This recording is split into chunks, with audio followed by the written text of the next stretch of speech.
Rhythm is indeed the key to good sending. If your code is to mean anything to others in the radio net, then you've got to send rhythmically. The first step involves equipment, which is where any rhythm making must begin. As the operator will now demonstrate, spacing exactly right. Very small, tight spaces, very tight and uniform.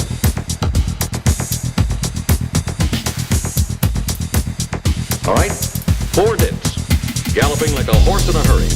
The whole idea is to produce these sounds and silences, the dits, das, and spaces, in a swinging kind of rhythm that in time you will learn to feel. And there you are.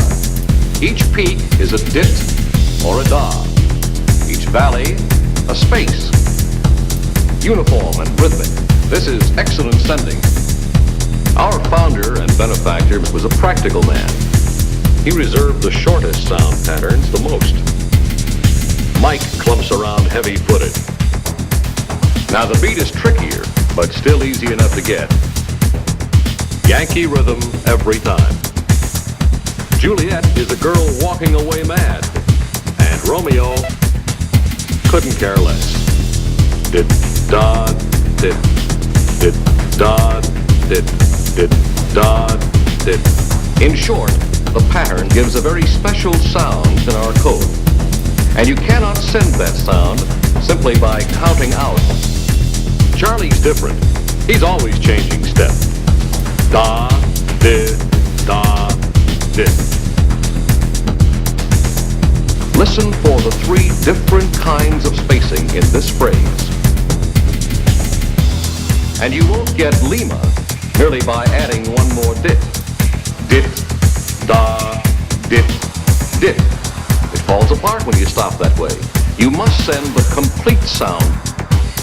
Di-da, di-dit. Listen. 2 different sounds, 2 different beats, 2 different rhythms. So much from the dits and das of a character. Spacing between the characters in a word or group is uniform too, but longer. A definite space or pause after a letter is completed. Say that this is what you want to send. Are you wondering if extra refinement is really so important? The nice thing to do, like push her back up every time you push it down. Pull. If you think so, you're wrong. And I'll show you why. As you see, this word consists of a dit, a da, 2 dits, 3 das, a dit, and 2 more das. The operator will send these elements again. But this time he will change the spacing a little. Dit for dit and da for da, they match. Only the spacing makes the difference between one word and the other. I want to re-emphasize this important point about spacing. Tight spaces are used between dits and das. Longer spacing to separate the characters. And even longer spacing than that between words and groups. Make it fairly small. 4 thicknesses just right. Then put some tension on dits. It's what experienced operators mean when they say another operator has a good fist. How does one acquire a fist that good? Actually, it's not too hard. Just do what the man says. Basic, essential, even obvious when you think about them. You begin by checking out the operator's friend. For good hand sending, certain things must be just right. They must be lined up right. And the gap between them must be right. The tension here must be right. And that's about it. The procedure is to loosen things up first by opening the gap wide and releasing all spring tension. Exactly how much is up to you. Now what has all this got to do with rhythm? Everything. If the gap is too wide or too tight, you'll work too hard. The result? DAWs cut short, dits skipped over, spacing erratic. If the gap's too narrow or too loose, DAWs and dits will run together.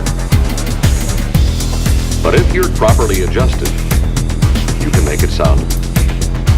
And once the screws are adjusted, lock nuts in place. Please notice that the screws pull firmly to prevent wobble, yet freely enough to avoid buying. Next, set the gap.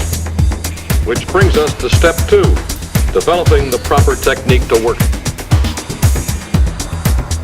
Some performers never bother with technique. In this business, the best technique is the one that's least tiring. Would you give us a hand, please? There's no better way to get into a relaxed position. Elbow on the table, as if you were having a drink. Let your hand fall to the key. Keep your elbow on the table. You'll need the support. The wrist is limber and off the table. The fingers hold the key. Hold it. The fingers hold the key. They don't tap it, slap it, hit it.